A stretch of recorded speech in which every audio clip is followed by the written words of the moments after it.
Baik, Ustadz, sudah tarik nafas Ustadz, istirahat Udah, sebentar. silakan. Lanjut bisa. Baik, izin buka dulu acaranya Ustadz ya. Baik. Ya, Bismillahirrahmanirrahim. Alhamdulillahirabbil alamin wassalatu wassalamu ala asyrofil anbiya wal mursalin wa ala alihi washabihi ajmain. Allahumma sholli ala sayyidina Muhammad wa ala alihi wasallam. Alhamdulillah wa syukurillah atas kehadirat Allah Subhanahu wa taala, dan dengan rahmat dan karunia-Nya kita bisa hadir lagi di sini bersama di kajian Majelis Taklim Khairatul Nisa Jakarta dan Surabaya dalam keadaan sehat walafiat, dalam keadaan iman dan Islam yang alhamdulillah masih Allah berikan taufik hidayahnya untuk kita semua. Kali ini kita ketemu lagi sama Ustadz Bendri Jaisyur Rahman yang insya Allah kita sekarang udah mulai judul baru Ustadz ya. Ya, serial baru ya. Masya Allah, serial baru mendidik anak akhir zaman. Insya Allah ini berapa kali Ustadz kira-kira nih seriesnya? 30 lah, 30 lah. Masya Allah. Ntar kita lihat ya, kita ringkas-ringkas. Kita ringkas-ringkas. Gak apa-apa Ustadz, ibu-ibu mah senang kalau pelan-pelan, karena kan tidak boleh tergesa-gesa. Amin ya Allah Rabbal Alamin. Baik Ustadz, kalau begitu saya persilakan Ustadz untuk segera memulai tausiahnya. Baik, Masya Allah. Teman-teman mangga yang bisa open kamera, silakan biar hidup. Baik, Assalamualaikum. Ya, tafadhol Ustadz. Baik, jazakillahir Mbak Maya, terima kasih sudah mengantar. Bismillahirrahmanirrahim. Assalamualaikum warahmatullahi wabarakatuh. Innal hamdalillah nahmaduhu wa nasta'inuhu wa nastaghfiruh wa na'udzubillahi min syururi anfusina wa sayyiati a'malina. Man yahdihillahu fala mudhillalah wa may yudlil fala hadiyalah. Asyhadu an la ilaha illallah wahdahu la syarikalah wa asyhadu anna Muhammadan abduhu wa rasuluhu alladzi la nabiyya ba'dah wa la haula wa la quwata illa billahi wa ba'd. Akhwatal muslimah a'azakunallah jami'an, ibu-ibu jamaah Majelis Taklim Khairatul Nisa baik yang ada di Bintaro dan sekitarnya ataupun yang ada di Surabaya.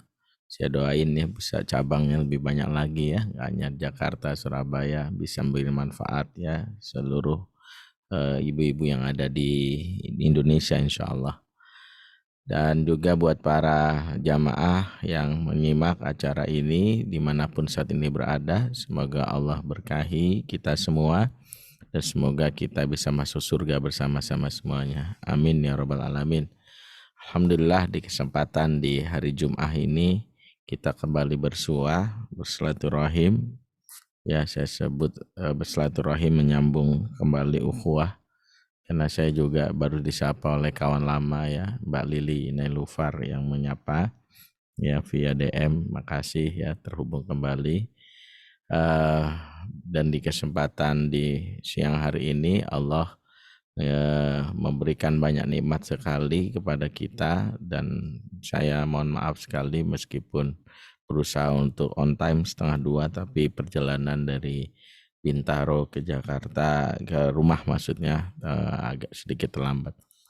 Dan kita membahas tema yang sebenarnya adalah berkaitan dengan bagaimana kita mendidik anak yang ada di akhir zaman ya, alias pendidikan yang kita maksud adalah yaitu ketika anak-anak kita dalam hal ini berada di dua kondisi yang boleh jadi berbeda dengan kondisi yang sejatinya kita alami. Dalam hal ini kita akan berbicara tentang bagaimana peran kita sebagai orang tua menyikapi kondisi yang terjadi di sekitar kita. Dan ini bisa kita lihat dalam beberapa fenomena yang Rasulullah sudah isyaratkan. Isyarat-isyarat Rasulullah yang disampaikan 14 abad yang lalu sejatinya adalah menjadi petunjuk bahwa fenomena ini ada di sekitar kita ya, bahwa bahkan kalau kita bicara tentang akhir zaman, para ulama sudah mengatakan bahwa akhir zaman itu dimulai bahkan setelah Nah, ya pada saat Nabi Muhammad diutus, ya pada Nabi Muhammad diutus, karena jarak antara Nabi Muhammad dengan hari kiamat itu disebutkan tidaklah terlalu lama. Dan di kesempatan ini ada beberapa fenomena yang harus kita siapkan dan kita sikapi, ya, fenomena di akhir zaman yang nanti kita hubungkan dengan bagaimana pendidikan anak-anak dan tantangannya, ya. Yang pertama adalah apa yang disebutkan oleh Nabi Muhammad SAW dalam hadis riwayat Ibnu Majah, ya. Rasulullah mengatakan, sayati ala nas sanawatun khadda'at, akan datang kepada manusia tahun-tahun penuh kedustaan atau disebut hoax, ya, yang sering kita lihat. Rasulullah menyebutkan akan datang kepada manusia tahun-tahun penuh kedustaan. Kata sanawat yang Rasulullah sebutkan dari kata sana, di mana sana artinya tahun, sanawat itu tahun-tahun, ya, jamak dari kata sana. Disebut sanawat karena masa yang Rasulullah sebutkan ini masa yang panjang. Hitungannya tidak bisa kita sebut sampai kapan. Makanya menyebut kasanawat dalam konsep ini adalah kita akan memahami bahwa yang namanya masa yang panjang ini tidak terkait dengan ya, event tertentu, ya. Sering kalau kita sebut hoax itu, wah ini menjelang pilkada nih, menjelang pilpres nih, menjelang pemilu nih. Tidak. Masa ini masa yang akan dialami, bahwa hoax atau kedustaan itu akan dihadapi oleh masa-masa di akhir zaman. Artinya bagi kita sebagai orang tua, termasuk anak-anak, kita akan disodorkan sebuah fakta di mana kita akan berhadapan dengan situasi ketika kita berhadapan dengan banyaknya hoax, Dan ketika kita gagal dalam hal ini menseleksi alias membedakan, maka kita termasuk orang-orang yang merugi, karena puncak dari hoax itu adalah yang disebut lahirnya atau hadirnya Dajjal Al-Masih, yaitu Dajjal yang akan menebarkan hoax yang paling besar, yaitu dia akan memposisikan seolah-olah sebagai Tuhan karena berhasil menghidupkan yang mati atas izin Allah tentu saja. Kemudian dia bisa menghidupkan yang namanya tanah yang tandus menjadi subur, bisa menumbuhkan tanam-tanaman, dan banyak pengikutnya yang dalam hal ini mungkin kalangan kaum muslimin yang tertipu, ya.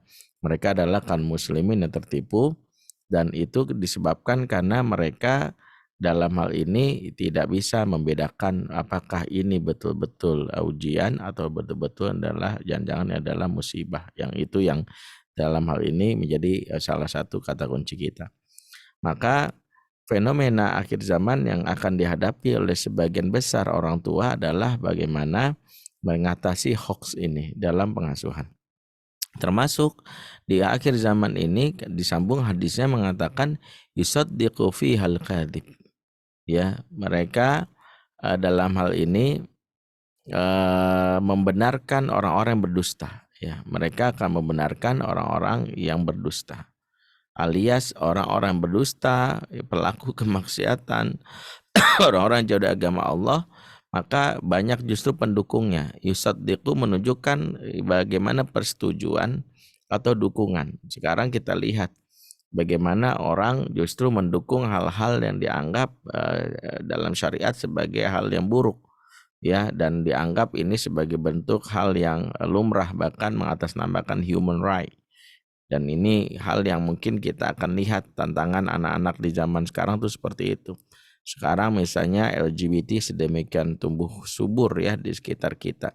Kita lihat bagaimana dukungan dari IG, di Instagram, dukungan dari Facebook, ya, seolah-olah ini adalah sebuah hal yang lazim. Bahkan ketika kita mengkritik menulisnya, bahkan mengatakan bahwa ini sesuatu yang berbahaya, kita akan mengalami apa yang disebut mungkin suspend atau di take down postingan kita.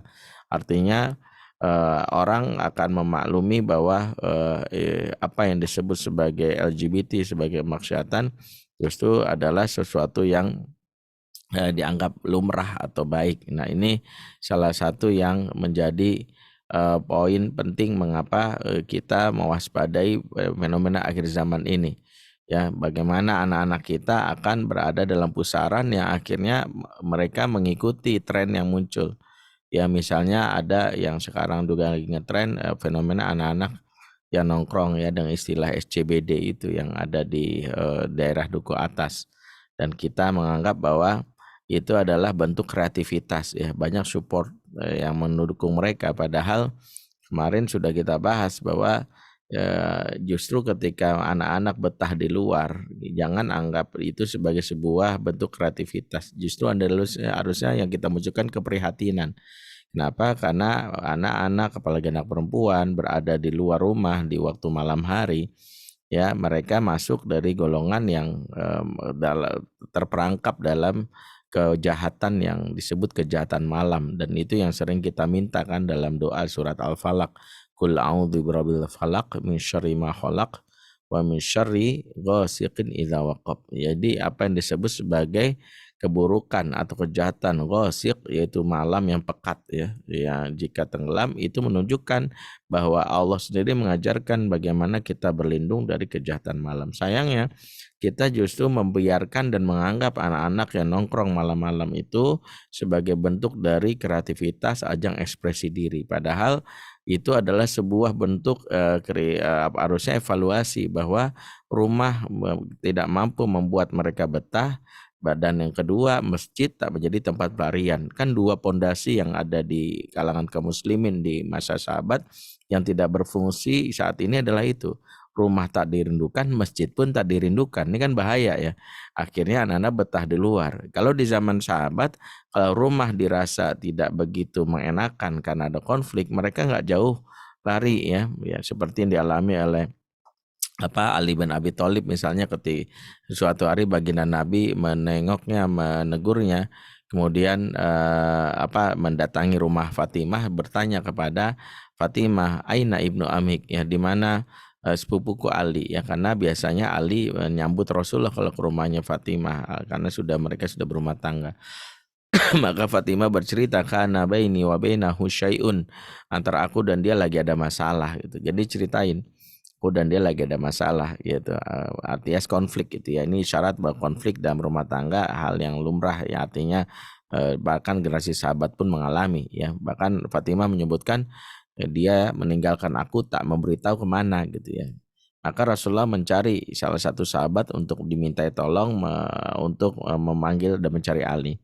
Ya, maka sahabat yang diminta tolong Rasulullah ini nggak lama langsung balik kemudian melapor. Apa kata sahabat ini? Ya Rasulullah, Ali fil masjid huwa raqidun. Ali di masjid dan dia tidur gitu. Jadi hadis ini memberi isyarat bahwa Ali ketika rasa rumahnya tidak nyaman, nggak cari tempat tongkrongan lain kecuali masjid, walaupun cuma numpang tidur. Itu membuktikan bahwa masjid bukan tempat yang sekedar untuk ibadah saja. Orang mau istirahat, resah karena di rumah nggak nyaman, maka difasilitasi di masjid. Membuktikan bahwa masjid adalah benteng berikutnya setelah rumah ketika rumah tak lagi dirindukan. Nah, masalahnya adalah ya di masa ini ketika kita melihat anak-anak betah di luar dan kita lihat banyak kreasinya dengan yang kreativitas itu, kita akan menganggap itu sebagai hal yang lazim bahkan diapresiasi, dan ini yang jadi tantangan berat bagi kita pengasuhan di akhir zaman ini ya. Sesuatu yang buruk justru dianggap dibenarkan ya, didukung ya. Ketika anak-anak mulai pacaran justru dianggap suatu yang lumrah karena dianggap tumbuh kembang remaja. Justru mereka agak waspada kalau anaknya di usia remaja nggak punya pacar. Bahkan muncullah isu-isu atau mungkin bisik-bisik tetangga, ya jangan-jangan homo kan begitu.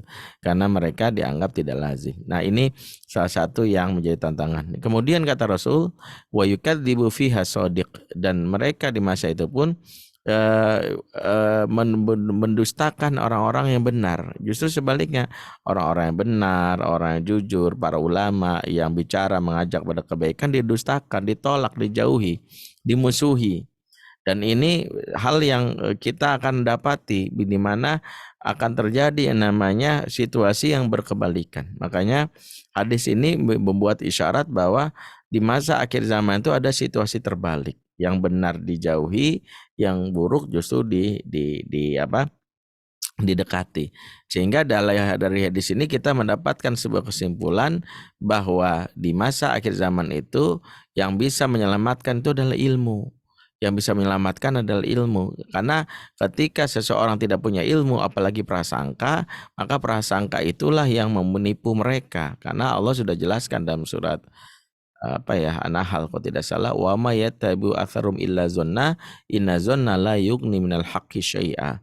Kebanyakan mereka mengikuti suatu berdasarkan prasangka, dan prasangka itu tidak membawa mereka kepada kebenaran. Ya, itu salah satunya. Makanya kenapa kalau fenomena ini itu yang harus kita jadikan sebagai sebuah isyarat bahwa mendidik anak di akhir zaman tidak berdasarkan prasangka, harus berdasarkan ilmu. Kalau prasangka itu kan melihatnya dari sisi pola aja tanpa bersumber dalil. Ih, kayaknya sukses deh. Misalnya kalau anak pengen sholat gaplok aja. Saya dulu digaplokin, alhamdulillah rajin sholat gitu ya. Gara-gara itu kita berpikir berarti gaplok benar. Buktinya tuh anak rajin sholat gitu ya. Saya sering dapat pertanyaan gini, Ustadz, saya tuh sering kok Ustadz, bapak saya mukul saya, ibu saya jewer saya. Alhamdulillah sekarang saya jadi senang Quran, hafal Quran. Ketika kita bicara tentang ini, kita akan bilangnya bahwa bukan berdasarkan hasil ya. Kalau bicara hasil kita akan tertipu. Buktinya sukses bukan. Lihatlah dalilnya, lihatlah bagaimana ilmunya. Betulkah menggaplok itu sebagai sebuah kesuksesan? Itu disebut pseudo. Pseudo itu adalah tipuan. Kita akan menganggap gara-gara misalnya, maaf ya, minum air comberan tuh sehat, terus kita bilang, kemarin tetangga saya minum air comberan tuh alhamdulillah langsung sehat tuh. Ada batu ditaruh, dicelupin, terus minum langsung sehat gitu ya. Tidak ada basic dalil ilmiahnya, terus kita anggap sebagai kesimpulan. Mendidik anak juga gitu. Karena tidak memiliki basic ilmu, hanya perasaan, prasangka, akhirnya yang terjadi kita masuk dalam pusaran hoax tadi. Pusaran hoax itulah yang membuat kita akhirnya mendidik anak hanya berdasarkan ikut-ikutan. Nah, ini poin pertama dalam pengasuhan di akhir zaman yang menjadi tantangan kita. Jadi tantangan pengasuhan di akhir zaman pertama adalah ketiadaan ilmu yang membuat sebagian besar orang tua termasuk juga anak-anak masuk dalam hoax tadi ya. Maka mereka mengikuti sesuatu berdasarkan prasangka aja. Kalau prasangka itu kadang-kadang perasaan masuk, kayaknya bagus nih, ya kayaknya oke nih gitu. Padahal bisa jadi itu adalah tipuan yang menyesatkan mereka. Ini yang pertama. Yang kedua, di antara fenomena akhir zaman yang Rasulullah ingatkan, yaitu adalah munculnya generasi yang ikut-ikutan. Dan memang ini masih terkait dengan apa yang Rasulullah sampaikan sebelumnya, ketiadaan ilmu akan membuat orang tidak memiliki pijakan dalam mengikuti sesuatu. Makanya yang muncul adalah generasi yang mereka tidak memiliki pijakan kebenaran, akhirnya ikut-ikutan. Ya, dan ini disyaratkan dalam hadis riwayat Tirmizi. La takunu ima'ah. Ya, jangan kamu jadi generasi ima'ah. Jangan kamu jadi generasi ima'ah. Ya, ima'ah itu ditanya oleh sahabat, apa itu ima'ah? Ima'ah itu taqulun in asananasu aksana wa in zolamu zolamna. Yaitu orang-orang yang berkata, kalau orang lain baik ya saya ikut-ikutan baik ya. Kalau orang lain buruk ya saya ikut-ikutan buruk gitu. Jadi yang muncul adalah generasi ikut-ikutan yang lagi-lagi mereka hanya berdasarkan kondisi apa yang lagi ngetren saat ini. Jadi kebaikan dan kebenaran itu bukan dikarenakan karena ilmu, tapi karena mereka tidak punya yang namanya kemampuan untuk membedakan ya.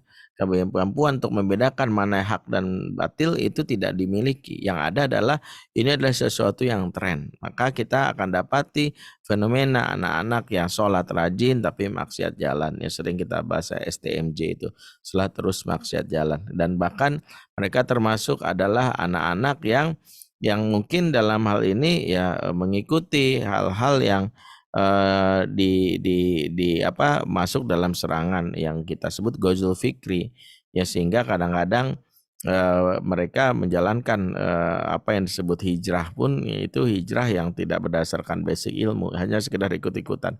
Ya sekarang banyak fenomena kita lihat hijrah tapi hijrahnya tidak maksimal, tidak total, sampai akhirnya mereka hijrah tapi akhirnya masuk dalam hal-hal yang buruk kembali. Ya itu juga salah satu tantangan pendidikan di akhir zaman. Makanya pentingnya anak-anak kita juga punya kemampuan untuk membedakan. Itulah mengapa ada doa yang diajarkan Nabi Shallallahu Alaihi Wasallam, di mana doa yang Nabi ajarkan itu kan doa untuk mampu kita bertahan di situasi akhir zaman ya. Kata Rasulullah, Allahumma arinal haqqa haqqa warzuqna ittiba'ah wa arinal batila batila warzuqna ijtinabah.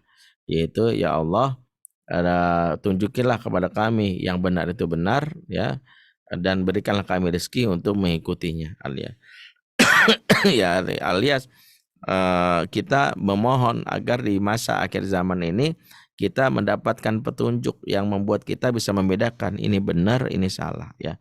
Itu salah satu kemampuan yang dimiliki di akhir zaman, harusnya kemampuan memilah, menyaring, ya, daya saring, seleksi itu penting.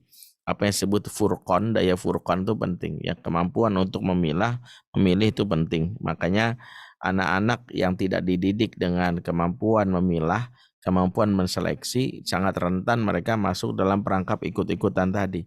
Sehingga walaupun dia berbusana muslimah, tapi sangat histeria terhadap drama Korea yang membuat dia dalam hal ini, ya, tanpa sadar, ya, mengikuti apa yang justru merusak kehormatan dirinya sebagai muslimah. Ya, mungkin kita nggak menganggap bahwa drama Korea itu haram, tidak, itu adalah hiburan.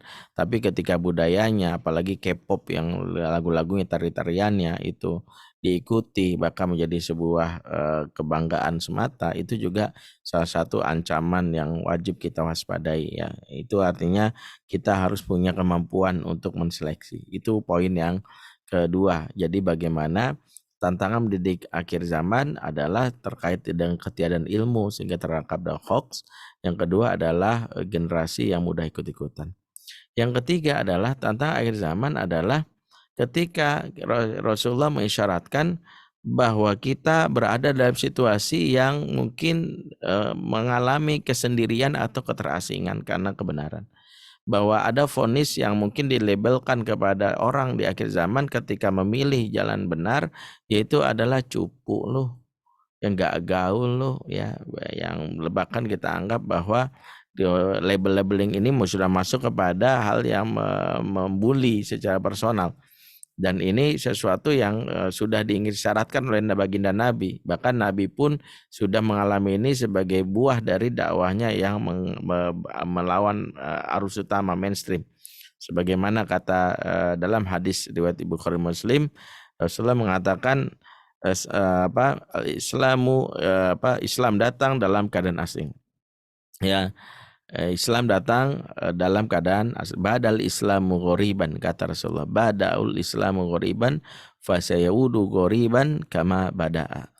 Ya, dan dia di akhir zaman, nah itu yang isyarat Rasulullah, awal mulanya Islam aneh, dianggap aneh, dan dia akan kembali aneh di akhir zaman. Fatuba lil guroba, beruntunglah al-guroba, ya. Al-guroba adalah orang-orang yang merasa terasingi karena kebenaran yang dia pegang, dan itu adalah bagaimana jaminan oleh Rasulullah bahwa dia dianggap tuba. Tuba itu diantara maknanya keberuntungan, tapi diantara juga makna lain tuba adalah pohon yang akan disiapkan, namanya syajaratut tuba. Apa tuh syajaratut tuba? Pohon yang dipersiapkan bagi orang-orang istiqomah dalam kebenaran dan dia komitmen dalam kebenaran itu, dan itu adalah mendapatkan sebuah pohon istimewa. Ada yang menyebutkan syajaratut tuba ini pohon yang berisi buah-buah yang seluruh buah-buah di muka bumi itu hadir dalam satu pohon. Jadi kalau selama ini ada pohon isinya cuma satu duren aja, ini pohonnya mixed fruit, ya, ada duren, ya, ada namanya pisang, anggur, jamblang, istilahnya kokak, kecapi, buah apa, stroberi, semua muncul. Dan itu kita bisa request langsung dan minta, dan kita bisa menikmati semuanya, dan pasti tidak ada yang busuk, tidak ada yang mentah, semuanya dalam keadaan yang sempurna, buah-buahnya dan matangnya.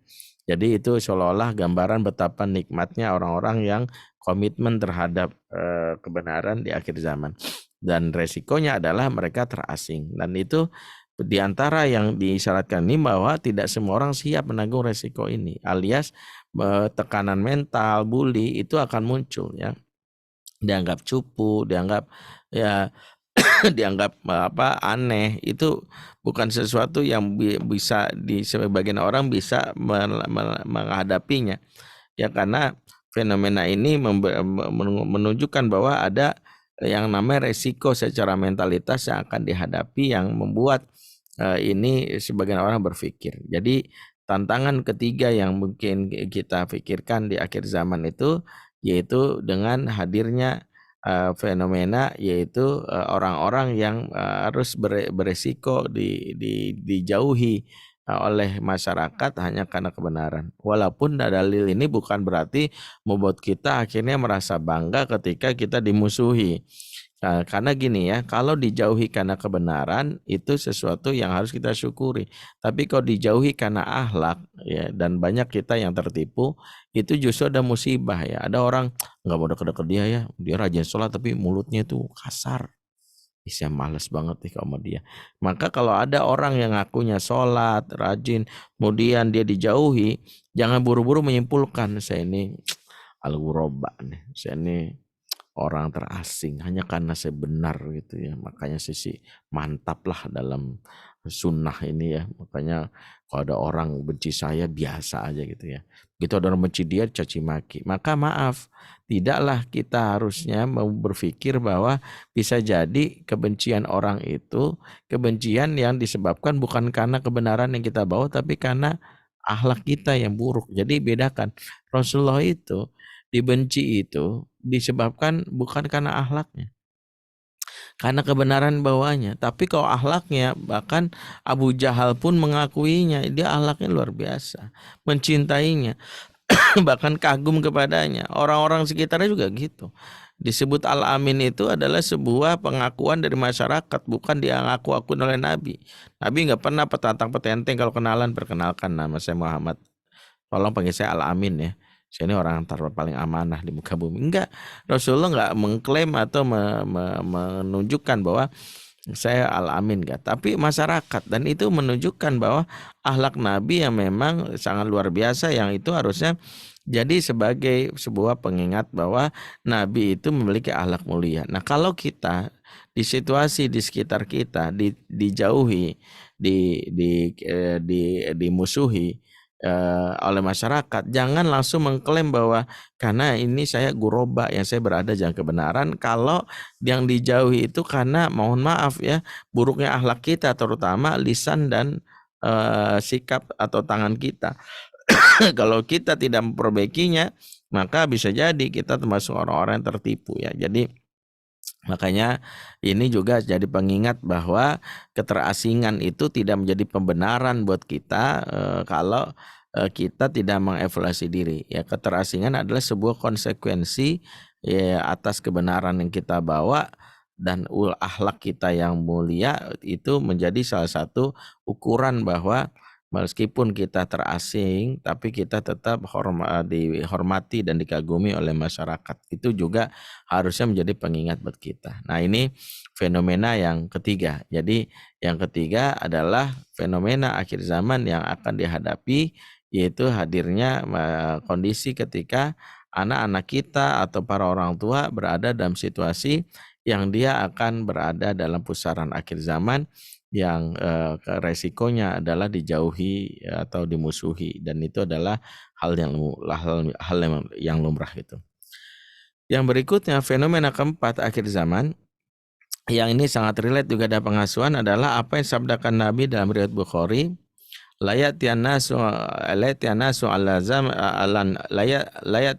ala nas zamanun ya la yubalil mar'u bima akhadhal mal amin ahalin amin haramin ya. Akan datang kepada manusia suatu zaman yang mereka tidak peduli lagi dari mana mereka mengambil harta, apakah itu halal, apakah itu haram. Fenomena ini harusnya kita lihat sebagai sebuah isyarat bahwa di akhir zaman itu orang tidak lagi memperhatikan apa yang masuk ke dalam tubuhnya, termasuk apa yang masuk ke dalam keluarganya. Dalam hal ini, apakah itu halal, apakah itu haram. Ya, apakah itu halal, apakah itu haram. Orang udah nggak peduli lagi. Ketika orang dalam hal ini tidak peduli lagi, maka ini adalah musibah. Anak-anak kita, walaupun dia dalam hal ini ya kita didik dengan hafalan Qur'annya, walaupun kita didik untuk misalnya dengan kebaikan-kebaikan, tapi softwarenya yang ada dalam dirinya itu sudah rusak ketika sudah tidak lagi memperhatikan sumber masukan makanan karena harta yang diperolehnya yang jadikan menafkahan diri dari yang haram. Maka apa jadinya gitu ya kalau dididik dalam hal ini Quran, dididik dalam hal ini dengan ibadah yang namanya sholat, puasa, tapi softwarenya itu sudah banyak virus. Virus yang paling ganas yaitu adalah setan menumpang dalam tubuh anak lewat harta yang haram. Karena ketidakpedulian orang tua dalam urusan berkaitan halal dan haram ini. Dan itu juga membuat anak-anak kita juga gitu, dia nggak peduli, yang penting adalah enak ya dan maknyus gitu kan, murah dan maknyus itu kan salah satu mungkin gambaran bagaimana akhir zaman itu anak-anak kalau bikin postingan kan di sini murah guys, maknyus gitu ya, tapi nggak bertanya halal dan toib gitu. Itu salah satu yang mungkin menjadi tantangannya. Makanya kenapa akhirnya kalau anak-anak dalam hal ini seringkali PR besar orang tua itu adalah ketika dia fokus kepada tampilan zohir, lupa kepada apa yang dalam yang tidak nampak, itu dari sisi batinnya seorang anak.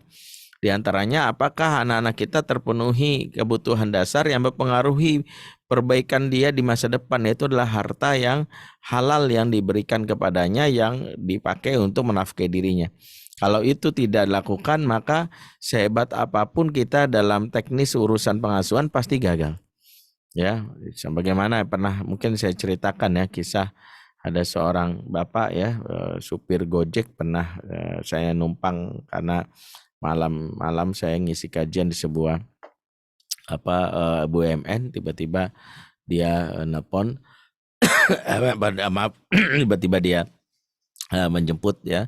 Saya udah pesan dan dia menjemput, kemudian malam itu saya dalam keadaan lelah sekali, saya berniat untuk nggak mau banyak ngomong karena memang lagi lelah.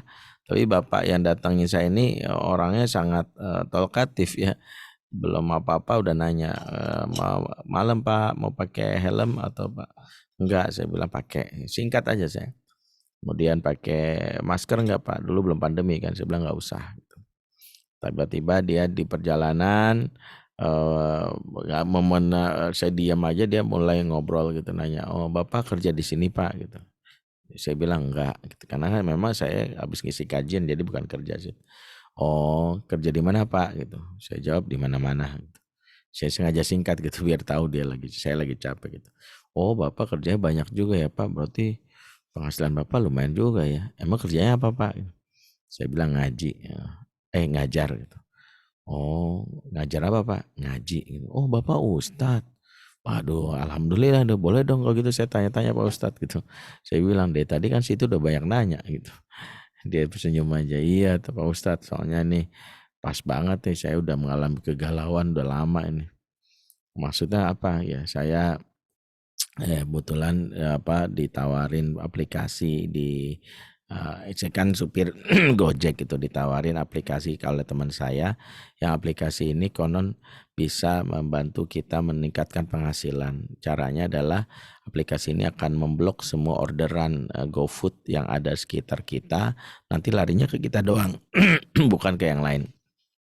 Dan kalau kita bisa dapat orderan ini dari GoFood, kita akan naik penghasilan kita gitu, bonus dari perusahaan gitu. Nah ini bayar aplikasinya cuma 100.000, tapi kita bisa maksimalin gitu. Gimana menurut Pak Ustadz? Hukumnya gimana ya? Saya bilang, oh kalau itu mah boleh aja asal siap tanggung resikonya. Saya bilang, saya nggak jawab di sisi fikih, tapi saya pengen dia berpikir. Emang resikonya apa Pak Ustadz? Resikonya istri suka ngelawan, anak susah diatur. Tiba-tiba dia bilang, oh pantesan gitu ya. Dia langsung berhenti, itu yang membuat saya, aduh kok jadi berhenti gitu. Jadi dia bilang, wah ini harus benar-benar harus saya selesaikan ya Pak Ustadz. Saya bilang jalan dong. Iya Pak Ustadz gitu ya. Langsung dia ngobrol lagi. Gini Pak Ustadz, sambil pelan-pelan gitu. Saya baru menyadarin nih omongan Pak Ustadz nih. Emang kenapa? Waduh kalau sama istri mah ribut udah lama lah, saya nggak usah bahas lagi. Tapi kalau sama anak nih, saya kan anak saya gini alhamdulillah di pesantren daerah Bogor ya, usia SMP kelas 1 ya, 2 minggu yang lalu anak saya nelpon saya tuh. Nelpon saya nggak ada angin, nggak ada hujan, ngomong ke saya nyelekit banget itu. Ngomong apa? Ya dia bilang gini, "Pak, lain kali kalau ngirim uang bulanan yang halal-halal aja ya, jangan yang haram-haram." Saya nanya, "Loh kok kamu begitu?" "Iya, soalnya 2 minggu hafalanku nggak nambah-nambah." Ya, kata ustadku, kalau hafalan nggak nambah, periksa sumber makananmu dari harta yang mana. Saya kan mikirnya, kata anak ini, yang ngasih saya makan kan papa, bapak. Berarti bapak yang bertanggung jawab kalau saya nggak nambah hafalannya gitu. Langsung bapak ini bilang, "Ya Allah Ustadz, baru tuh saya denger aja merinding juga." "Oh gitu ya Pak?" "Iya." Makanya saya merinding juga Pak Ustadz nih dengar omongan dari Pak Ustadz. Nyambung banget sama anak saya. Waduh, kok gitu saya uninstall aja deh dari handphone saya gitu. Jadi ini adalah salah satu yang jadi tantangan. Orang tua dikejar dengan tantangan bahwa harus memberi nafkah, lupa bahwa menafkah ini salah satu pintu untuk memperbaiki anak atau merusak anak. Ya, karena di zaman dimana kita bermegah-megahan itu sebagai suatu hal yang dilazimkan, ya maaf gitu ya. Sekarang kadang-kadang kita menyombongkan diri atau istilah flexing itu sudah menjadi kelaziman, walaupun pada akhirnya baru kebuka kedoknya kalau hartanya itu rata-rata hasil perjudian, hasil nipu-nipu, hasil macam-macam lah. Tapi kita dapati bahwa orang-orang ini tidak memperhatikan efek dari apa yang dimiliki harta itu, dan itu berdampak kepada diri. Ketika seseorang dalam hal ini, mohon maaf, membiarkan dirinya dimasuki oleh harta atau makanan yang jelas-jelas haram, maka dalam hal ini setan numpang kepada dirinya, dan setan itu dalam hal ini akan menyelinap dalam tubuh, dan setan ini akan menjadi sponsor dalam kemaksiatan yang akan dialami oleh anak kita. Alias apa? Kalau ada anak yang bangun tengah malam, ya dia siap dugem nongkrong di di duku atas, di SCBD istilahnya itu kok bisa bangun tengah malam, ya bahkan sampai larut pagi. Kok bisa gitu? Padahal nggak ada panitia yang bangunin ya, kayak sahur gitu. Sahur, kalau ini kan nggak dugem, dugem tuh nggak ada yang bangun ketok-tok gitu ya. "Ayo siapa yang mau dugem, dugem," nggak gitu. Mereka kok bisa melek ya? Jawabannya karena maksiat yang dilakukan itu disponsor oleh setan. Jadi setan mengatur metabolisme dalam tubuhnya. Ya, sehingga mereka terbiasa bangkit ketika urusan yang buruk, dan tapi anehnya begitu diajak ke majelis taklim, ya ke musola, baru nyender tiang dikit gitu. Jadi ketika sudah mulai sering ngantuk ya, apalagi nih kajian siang hari dia online pula gitu ya, off cam juga, waduh itu berat tuh. Kalau udah off cam siang hari ya, habis makan ya, dingin-dingin di dalam kamar, udah ini kalau dibuka kameranya semua jangan-jangan lagi molor gitu. Ya itu salah satunya yang gitu, gitu ya. Itu salah satu yang memang menjadi tantangannya ya. Maka ini menjadi salah satu hal yang harus kita evaluasi. Kenapa anak saya itu susah banget ngaji? Nah, coba periksa hal yang mungkin diremehkan tapi mempengaruhi bagaimana perkembangan pendidikan anak zaman. Jadi fenomena akhir zaman itu tidak mudah karena tantangannya terdiri dari 4 kalau dari sisi pendidikannya. Mulai dari ketiadaan ilmu, mulai dari generasi yang ikut-ikutan, mulai dari siap-siap terasing dalam kebenaran, tapi yang keempat juga yaitu harta yang bercampur dengan yang haram, yang kadang kita tidak sadari itu akan masuk kepada tubuh dan jiwa anak dan pasangan kita.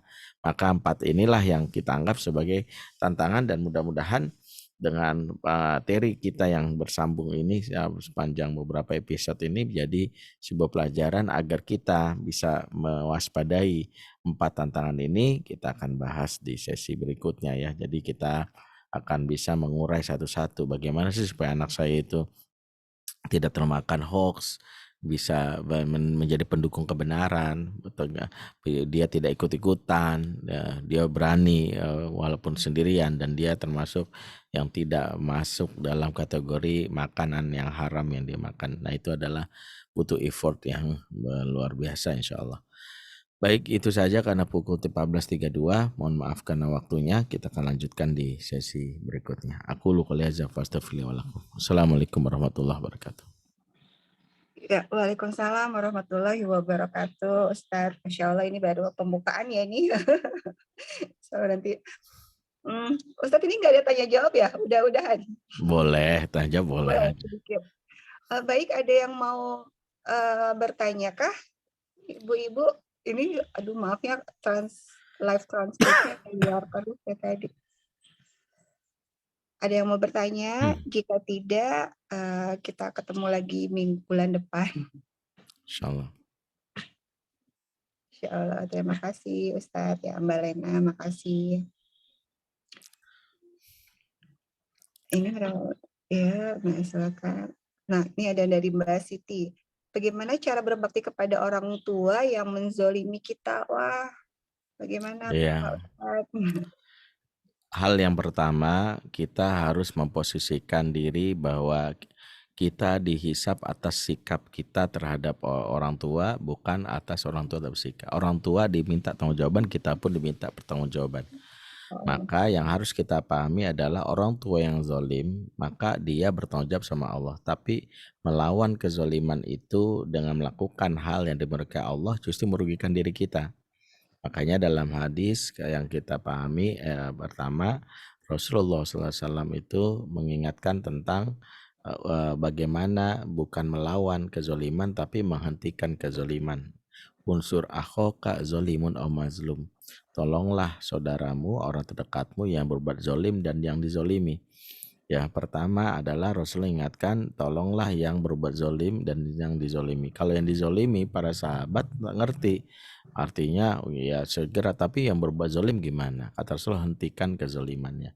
Jadi orang tua itu bisa kita hentikan kezolimannya, bukan melawan. Kenapa? Karena gini, orang tua yang melakukan kezoliman dan kita membalasnya dengan bersikap buruk, maka kita masuk kepada kalau orang tua dianggap zolim dan masuk kepada kategori dosa, kita pun masuk ke dalam kategori namanya al-uququl walidain, durhaka kepada orang tua. Apalagi kalau sampai mencaci maki, berkata-kata yang buruk. Kenapa? Karena Islam mengajarkan birrul walidain itu bukan balas jasa, dan saya sering menyampaikan ini. Birrul walidain itu bukan balas jasa, bukan begini. Ayah baik, aku baik. Ayah jahat, kenapa aku baik? Nggak begitu rumus Islam. Prinsipnya adalah ayah baik, aku baik. Ayah jahat, aku akan tetap baik kok. Loh kok begitu? Karena Allah yang ajarkan dalam surat Al-Isra ayat 24, wa qadha rabbuka alla ta'budu illa iyyahu wa bil walidaini ihsana. Tuhanmu telah mewajibkan agar jangan menyembah kecuali Dia semata dan berbuat baik kepada kedua orang tua. Nah, itu yang pertama. Jadi kata kuncinya adalah Tuhanmu telah mewajibkan. Maka dasarnya adalah kewajiban. Jadi dasarnya adalah kewajiban. Jadi bukan karena balas jasa. Jadi apapun perlakuan orang kita ada dasar kewajiban. Maka kalau ada kita merasakan bahwa orang tua kita melakukan kezaliman, maka kita dalam hal ini tidak menghalangi untuk berbuat baik kepadanya. Apa kok harus berbuat baik? Nah, ini yang kita pahami. Berbuat baik kepada orang tua itu satu, itu memberikan satu pintu surga yang besar bagi anak yang melakukannya. Kenapa? Karena gini, kalau saya berbuat baik sama bapak saya, alhamdulillah bapak saya baik misalnya, maka itu biasa saja, karena lumrah. Orang baik sama orang baik itu lumrah. Tapi kalau saya berbuat baik sama bapak saya yang jahat, maka ini adalah istimewa. Kenapa? Istimewa karena dia melawan apa yang menjadi penghalang, itu egonya dia. Dan inilah makna dari hadis Rasulullah bahwa innal izamil jaza ma'a izamil bala. Sesungguhnya besarnya balasan tergantung besarnya ujian. Jadi kalau kita pengen tahu betapa besarnya pahala kita, justru beratnya kita dalam berbuat baik itu kita paksakan, di situ nilainya besar di sisi Allah. Maka ada anak yang tetap berbuat baik kepada kedua orang tuanya meskipun zalim, maka dia mendapatkan pahala yang besar di sisi Allah. Itu yang pertama. Yang kedua, kebaikan itu jangan-jangan adalah obat bagi orang tua kita yang untuk menghentikan kezalimannya. Orang zalim dibaikin. Kok bisa hentikan? Iya, karena tanpa sadar kita sudah menaklukkan hatinya. Tanpa sadar kita sudah membuat dirinya tersentuh. Dan itu banyak kejadiannya. Rasulullah ketika ada orang nenek penyihir yang membencinya, justru Rasulullah ada mendatanginya, dan itu membuat dia tersentuh ya. bukan nenek penyihir, maksudnya nenek kafir ya, maaf gitu, yang membencinya. Dan saat itu Rasulullah mendatanginya dan Rasulullah membuat nenek ini tersentuh. Kenapa? Karena Rasulullah membalas keburukannya dengan kebaikan, dan itu hal yang justru menjadi cara menghentikan kezalimannya. Jangan-jangan orang tua yang berbuat baik buruk kezaliman kita bisa terhenti ketika kita membalasnya dengan kebaikan. Ya, membalas dengan kebaikan. Dan itu yang pertama saya pelajari dari, saya ingat salah satu nasihat kawan saya itu waktu SMA, dan dia punya rumus ya, kalau ada orang membuli kita, hentikan bulinya itu, jangan ngelawan, jangan memukul, dia akan terus mengejar kita. Tapi justru kita bersikap di luar prediksi kita, di luar prediksi dia.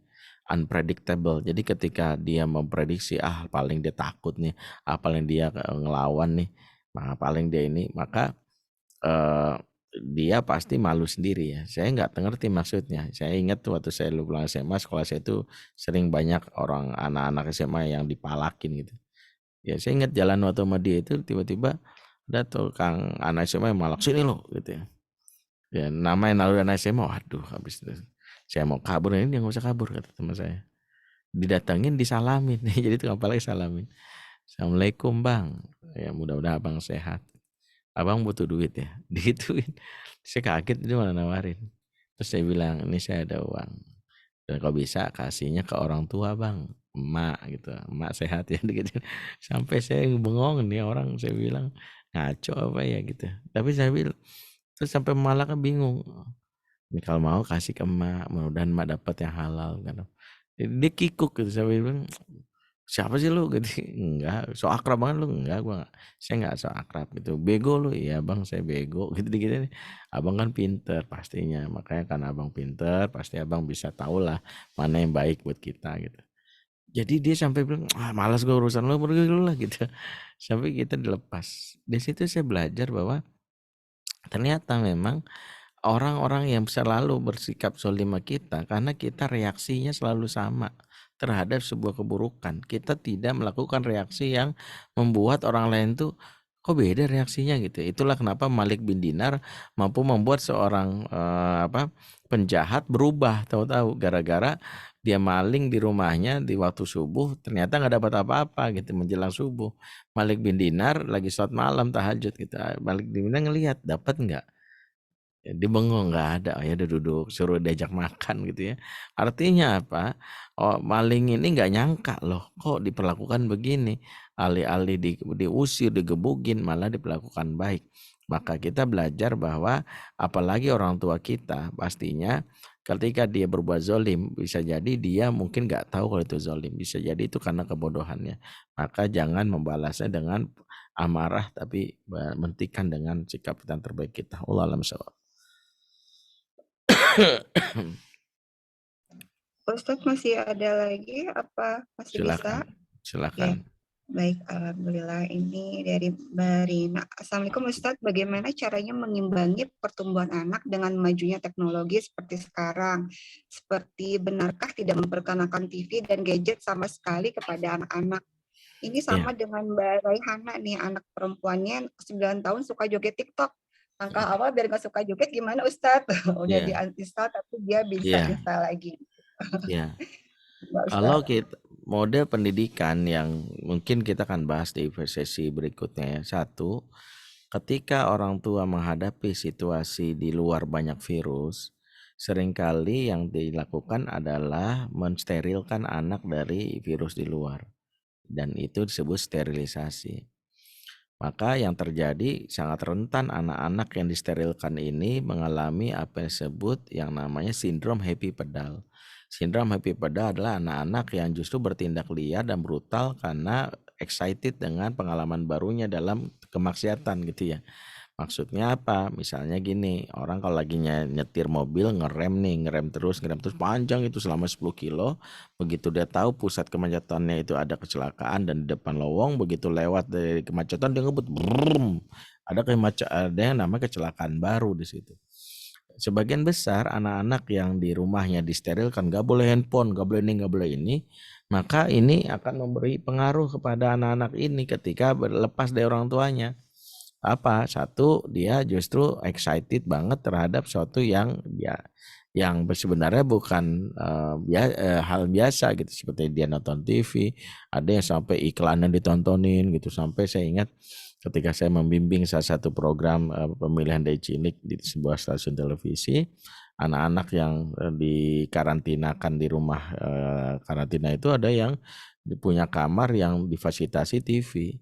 Karena di rumahnya TV sama sekali nggak pernah di-setel orang tuanya, karena hanya ngafal. Begitu dia sendirian di rumahnya, dia bisa nggak tidur sampai pagi gitu, hanya tuh nonton TV gitu. Ternyata ada anak-anak yang seperti ini. Makanya dalam Islam bukan sterilisasi, tapi imunisasi. Bahwa kita tidak memusuhi teknologi, bahkan anak kita harusnya menjadi penguasa dalam urusan teknologi, karena teknologi adalah alat kalau dipakai oleh orang soleh akan bisa mengubah peradaban di kebaikan, tapi kalau dipakai pelaku maksiat justru akan menguasai negeri ini dengan kemaksiatan. Ya masalah orang-orang soleh yang dididik itu dijauhkan dari teknologi, sementara pelaku maksiat didekatkan. Ini salah satu blunder. Makanya salah satunya kalau ditanya apakah kita menjauhkannya, tidak. Justru kita memberikan sebuah hal yang membuat dia memahami bagaimana pengguna teknologi itu, mulai dari tahapannya, bagaimana dia memakainya, bahkan bagaimana dia diberikan diskusi sebelum memakai teknologi itu. Yang paling penting begini, kalau dihubungkan dengan pertanyaan kedua, kenapa anak-anak ya apalagi anak perempuan ya akhirnya memakai teknologi hanya untuk joget TikTok dan sebagainya. Kalau menurut saya setiap hal yang dilakukan oleh setiap anak yang diwujudkan lewat sebuah sikap, ada sebuah sebab yang harus kita cari solusinya. Misalnya gini, kenapa anak tuh sampai segitunya, sampai pengen posting sesuatu, mungkin ada kebutuhan dasar dia yang tidak terpenuhi. Kalau kata Ibnu Qayyim, ketika kebutuhan dasar tidak terpenuhi, biasanya orang melampiaskannya dalam wujud yang lain, ya. Misalnya apa, ya? Misalnya kalau ada orang lelaki berzina, misalnya, maka bisa jadi kebutuhan dasarnya berhubungan syahwat dan istrinya belum puas, maka dia berzina. Itu diantaranya. Walaupun begitu bukan satu-satunya faktor. Jika ada seorang mencuri misalnya, bisa jadi karena di rumahnya dia ada makanan, dia tidak terpenuhi kebutuhan, jadi dia mencuri. Maka kalau ada anak yang misalnya mengupload sesuatu, misalnya sampai posting di IG dan TikTok, bisa jadi ada sebuah kebutuhan yang tidak ditangkap oleh orang tua, namanya kebutuhan eksistensi atau kebutuhan perhatian. Jadi diantaranya orang tua itu mungkin jarang memuji, jarang mengapresiasi, atau jarang mengajak anak untuk goyang bersama gitu ya.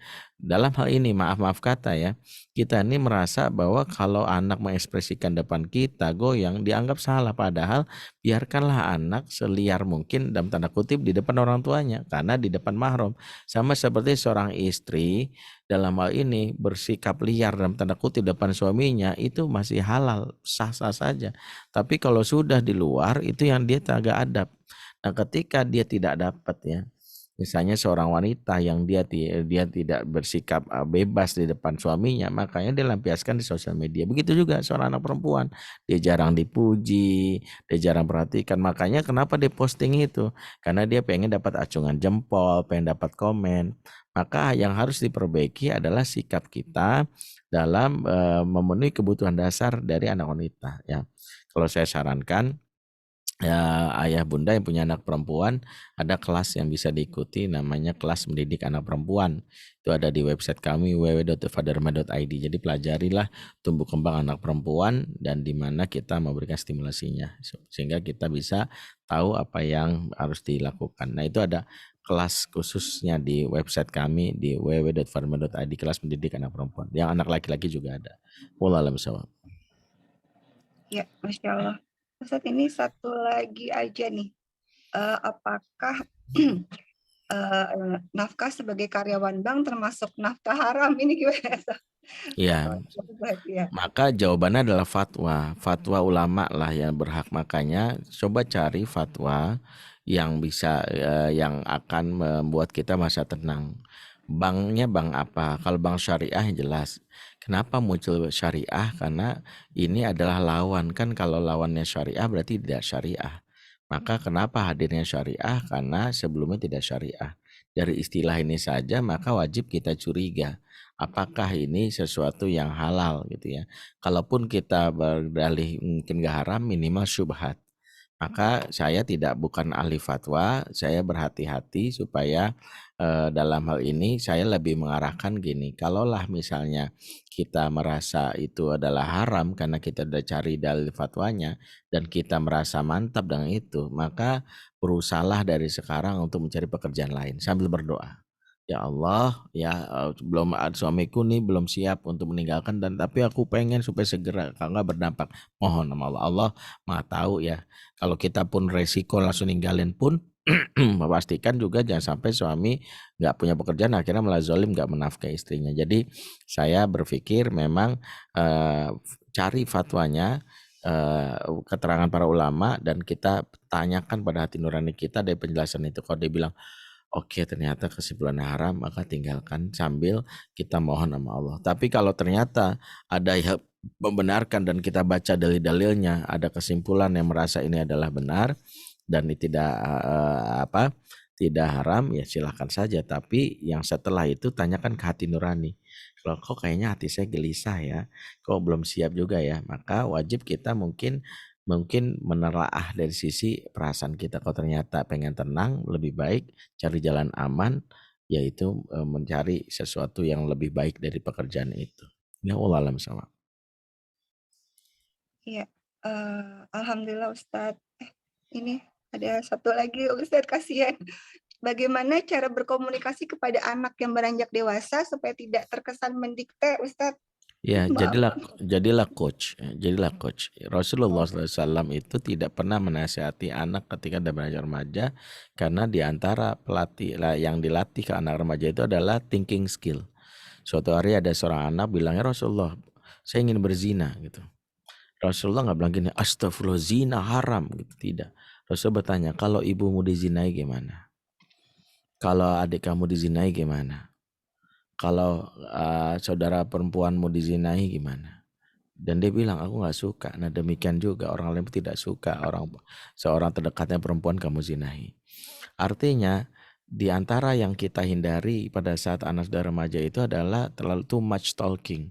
Yang ada memberi kesempatan mereka speak up, bicara. Misalnya kita bilang, Bang, Abang kan tahu kan fenomena yang sekarang muncul tuh, malam-malam ada orang nongkrong SCBD itu sampai menurut Abang gimana? Tanya, fangzur madataro, kata dalam bahasa Quran tuh. Kira-kira yang baiknya apa Bang? Kumpulin dulu, jangan kita langsung judge, itu kan jelek Bang. Yang buruknya apa? Kalau misalnya Abang ngelihat adik Abang nih, misalnya perempuan, kayak gitu malam-malam, perasaan Abang, aku nggak suka. Nah di situ. Jadi kalau kitanya komunikasinya itu latihlah diri kita nggak melulu menjadi ustadz dan ustazah, tapi jadilah pelatih berpikir sehingga anak-anak kita terlatih dari fikirnya. Apalagi kalau sudah remaja, kalau remaja terlalu banyak nasihat mereka itu kesannya ngangguk-ngangguk tapi dalam hati bodoh amat bawel dan sebagainya. Nah itulah ya dalam hal ini yang harus diperbaiki. Nah, kebetulan juga ada kelas komunikasi pengasuhan anak yang bisa pelajari di website kami. Jadi bisa masuk juga untuk belajar di kelas komunikasi dari umur 0 sampai 2 tahun, 2 sampai 7, 7 sampai 15 dan sebagainya. Wallahu a'lam bishawab. Alhamdulillah Ustadz sudah selesai semua ini pertanyaannya. Baik, mungkin sudah dicukupkan saja Ustadz. Mohon doa penutup atau pesan-pesan Ustadz boleh buat ibu-ibu taklim remaja, jadi lupa. Afwan, ya udah Ustadz dulu aja doa penutup. Baik Bapak Ibu semua, ibu-ibu khususnya yang hadir, teruslah belajar karena di antara solusi atas hoax yang sekarang muncul, tidak pernah bosan kita mengatasinya dengan ilmu. Ilmu adalah salah satu jawaban terhadap apa yang muncul di fenomena saat ini yang kita khawatirkan di akhir zaman. Maka jangan pernah berhenti, istiqomah, setiap pekan kalau ada kajian rutinlah dan jadwalkan sebagai kebutuhan dasar kita. Mari kita tutup majelis ini dengan doa. Auzubillahi minasyaitonirrajim. Bismillahirrahmanirrahim. Alhamdulillahirabbil alamin, hamdan syakirin, hamdan na'imin, hamdan yafi ni'amahu wa yukafi mazidah. Ya Rabbana lakal hamdu kaman bagi li jalali wajhikal karim wa azim sultanik. Allahumma shalli ala sayyidina Muhammad wa ala ali sayyidina Muhammad. Allahumma anta rabbuna la ilaha illa anta khalaqtana wa nahnu abiduk wa nahnu ala ahdik wa wadika mastata'na na'udzubika min syarri ma sana'na nabulaka bi ni'matika alaina wa nabu bi dzunubina faghfir lana fa innahu la yaghfiru dzunuba illa anta. Allahumma inna ala dzikrik wa syukrik wa husni ibadatik. Allahumma ya muqallibal qulub tsabbit qulubana ala dinik. Allahumma ya musrifal qulub sarrif qulubana ala ta'atik. Rabbana atina min ladunka rahmah wa hayyi lana min amrina rasyada. Rabbana hab lana min azwajina wa dzurriyyatina qurrata a'yun waj'alna lil muttaqina imama. Rabbana fil lana wa li walidina warhamhum kama rabbana shighara. Rabbana atina fid dunya hasanah wa fil akhirati hasanah wa qina azabannar. Subhana rabbika rabbil izzati amma yasifun, salamun alal mursalin, walhamdulillahi rabbil alamin. Afa minkum subhanakallahumma wa bihamdik asyhadu an la ilaha illa anta astaghfiruka wa atubu ilaik. Assalamualaikum warahmatullahi wabarakatuh. Waalaikumsalam warahmatullahi wabarakatuh. Syukran jazakallah khair, Ustadz. Baik, teman-teman, nanti tanggal 19 Agustus jangan lupa ada kolaborasi Majelis Taklim Qurratul Nisa dengan Taklim Remaja dan Mas Dimas Adista. Follow saja IG-nya MT Qurratul Nisa dan Taklim Remaja. Baik, seperti itu saja. Saya undur diri. Mohon maaf jika ada salah kata. Ketemu lagi nanti di hari Kamis tanggal 11. Insya Allah ada Ustazah Popi. Dan bulan depan seperti biasa di awal bulan ya Ustadz ya. Mudah-mudahan masih bisa membersamai, kan ini masih panjang. Ketemu lagi sama Ustadz Bendri. Baik, Assalamualaikum warahmatullahi wabarakatuh. Terima kasih.